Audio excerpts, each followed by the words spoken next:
ഇപ്പോൾ നോക്കുമ്പോൾ രണ്ടാം ട്രാക്കിൽ മഹാദേവി കാടുവെള്ളം മുൻപോട്ട് പിടിക്കുന്ന കാഴ്ച ഇല്ല.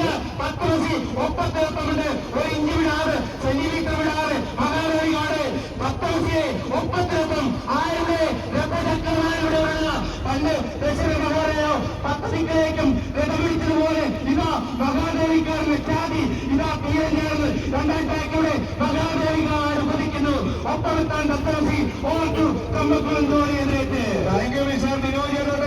ആവേശകരമായ ഒരു ഫൈനൽ മത്സരം. പക്ഷേ മൂവാറ്റുപുഴ ആറിന് ഒഴുക്കിനെ അതിജീവിച്ചുകൊണ്ട് രണ്ട് ജനനായകന്മാർ ഇതാ മൂവാറ്റുപുഴ പറഞ്ഞുകൊണ്ട് ഫൈനലിലേക്ക് എത്തുകയാണ്. ഒന്നാം ട്രാക്കിൽ വരുന്നത് തത്വസി, രണ്ടാം ട്രാക്കിലൂടെ മഹാദേവിക്കാർ ഇതാ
മഹാദേവിക്കാട് മുൻപേ കടന്നുപോയെങ്കിലൊക്കെ തത്വസി ഒപ്പത്തിനൊപ്പം ശ്രമിക്കുന്നുണ്ട്. അവിടെ ഒന്നാം തരക്കാരനും രണ്ടാം തരക്കാരനും മൂന്നാം തരക്കാരനും ഒക്കെ നീട്ടി കുത്തുകയാണ്. റംസത്തുകാരൻ അതോ കന്യാസിൽ അടിച്ചു കൊടുത്തുകൊണ്ട് ഒന്നാം തരക്കാരനാണ് വടക്കേക്കാരോ അങ്ങനെ തന്നെ ആകാശത്തേക്ക് കയറ്റി അപ്രമാണികളിലേക്ക് കൊണ്ടുവന്ന് താഴേക്കിട്ട് വള്ളത്തെ ചവിട്ടി പിടിച്ചുകൊണ്ട് ആക്സിഡന്റ് വിട്ടുകൊണ്ട് ബ്രേക്ക് പിടിച്ചുകൊണ്ട് ഇതാ വള്ളം മുന്നോട്ട് പോവുകയാണ്.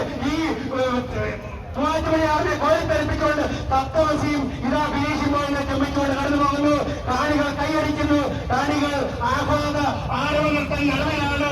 ഈ തീരഭൂമിയിൽ ഒഫീഷ്യൽസ് ആയിട്ട് പ്രവർത്തിച്ചാൽ ഒരിക്കൽ കൂടി പരിചയപ്പെടുത്താം. ഇതിന്റെ കോർഡിനേറ്റർ ചീഫ് NDBR-ന്റെ CBL-ന്റെ technical committee member Shri SM Iqbal അവർ, സ്റ്റാർട്ടേഴ്സായി AV മൊഴിയും ടോം ജോസഫ് ചമ്പക്കുളം, അതുപോലെ വിധികർത്താവായി PA ഇബ്രാഹിം, മാസ്റ്റർ